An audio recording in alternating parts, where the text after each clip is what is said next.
चुनाव के बीच बिहार में एक बार फिर से चिराग पासवान के लिए आरजेडी नेता ने विवादास्पद बयान दे दिया है। आरजेडी नेता उर्मिला ठाकुर जहां चिराग पासवान को बिना पूंछ वाला अनुमान बता रही हैं, तो वहीं उनकी मां को लेकर भी विवादास्पद बयान उन्होंने दिया। आरजेडी नेता उर्मिला ठाकुर हाजीपुर में महागठबंधन के उम्मीदवार शिवचंद्र राम के लिए चुनाव प्रचार करने पहुंची थी और एक बार फिर से बिहार के सियासी गलियारे में हलचल यहां तेज हो गई। बिहार के उप मुख्यमंत्री सम्राट चौधरी ने विवादास्पद बयानों को आरजेडी की संस्कृति अब बताया है।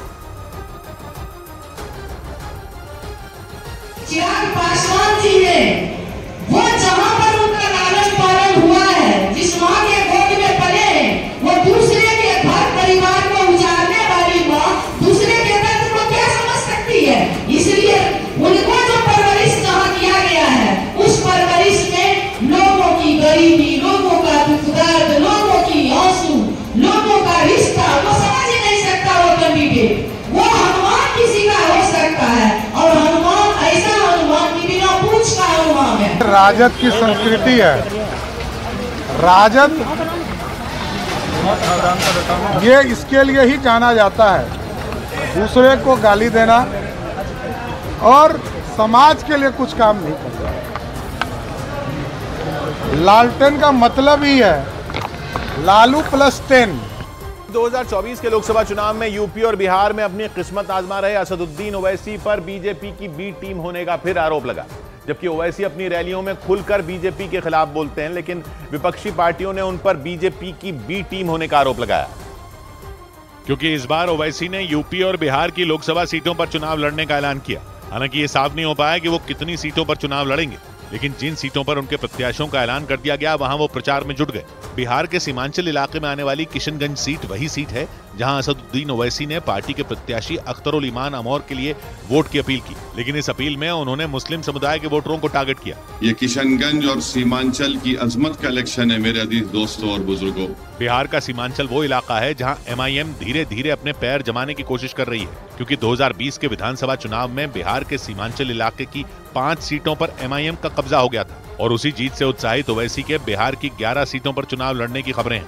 किशनगंज से अख्तरुल ईमान अमौर का नाम तो उसने फरवरी में ही बता दिया था। किशनगंज और पूर्णिया जैसी सीमांचल की लोकसभा सीटों पर 26 अप्रैल को मतदान होगा। खबर है कि ओवैसी की पार्टी सीमांचल की सीटों के अलावा बक्सर और काराकाट जैसी सीटों पर भी प्रत्याशी उतार सकती है। वैसे बिहार की 4 सीटों पर पहले चरण में मतदान हो चुका है और 5 सीटों पर दूसरे चरण में मतदान होगा। मतलब इन सीटों पर ओवैसी उम्मीदवार नहीं खड़ा कर पाएंगे, लेकिन बिहार की 31 सीटों पर अब भी उनके पास चांस है। इसके अलावा यूपी की 72 सीटें भी ओवैसी के दिमाग में घूम रही हैं, क्योंकि 8 सीटों पर चुनाव लड़ने का मौका उनके हाथ से निकल चुका है, क्योंकि पहले चरण में वहां मतदान हो चुका।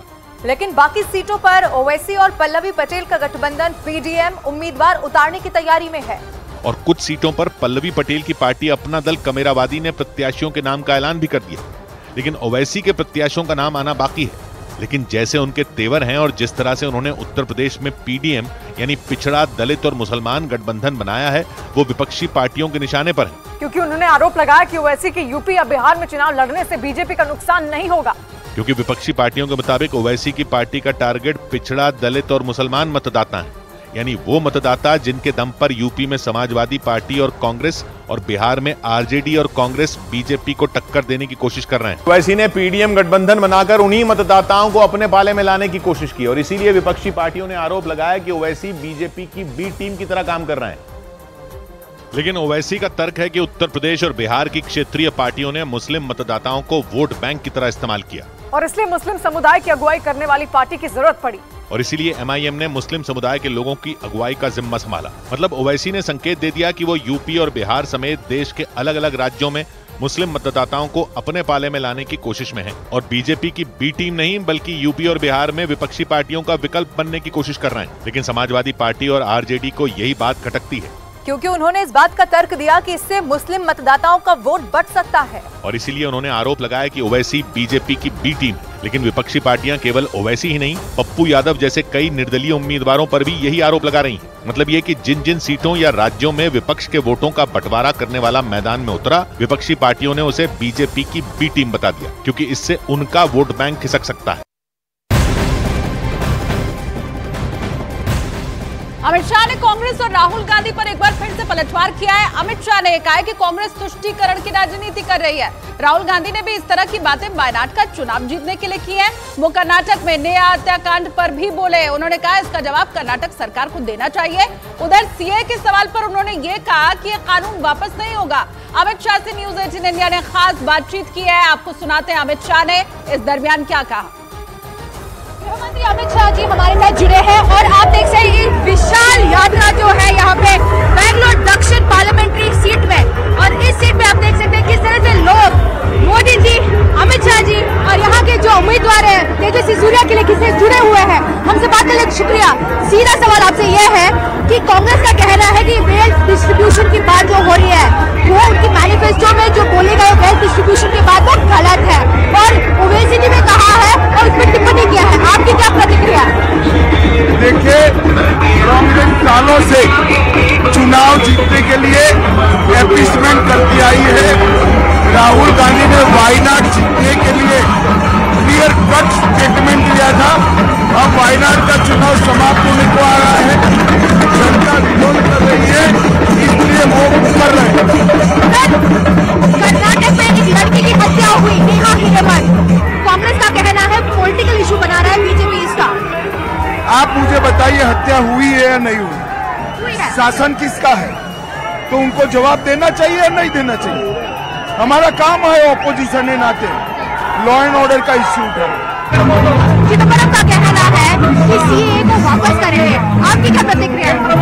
कोई सवाल ही नहीं है, ना उनको सत्ता में आना है ना वापिस होना है। जो शरणार्थी आए हैं, नागरिकता उनका अधिकार है। कांग्रेस माइनॉरिटी से डरकर इनका अधिकार छीनना चाहती है, हमें नहीं होना। 400 पार कैसे होगा?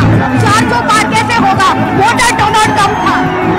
गत चुनाव में मुझे पूछते थे 300 पार कैसे होगा, हो गया। काउंटिंग के दिन आप देख लीजिएगा 400 पार। नई दिल्ली लोकसभा सीट से उम्मीदवार बनाई गई पूर्व केंद्रीय मंत्री सुषमा स्वराज की बेटी बांसुरी स्वराज प्रचार के दौरान एक दुकान पर गोलगप्पे खाने रुक गई।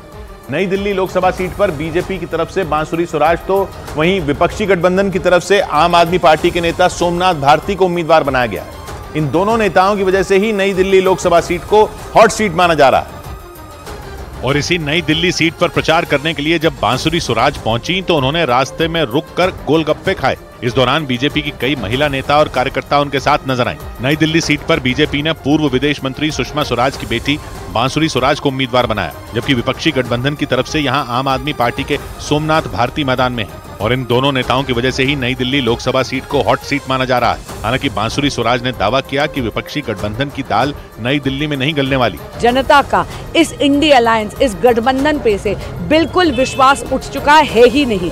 नई दिल्ली सीट पर 25 मई को वोट डाले जाएंगे, लेकिन बांसुरी स्वराज ने यहां जीत के इरादे से अपनी पूरी ताकत झोंकी हुई है। उन्होंने नई दिल्ली के अलग अलग इलाकों में घर घर जाकर प्रचार अभियान चलाया ताकि वो इस सीट पर बीजेपी की जीत के सिलसिले को कायम रख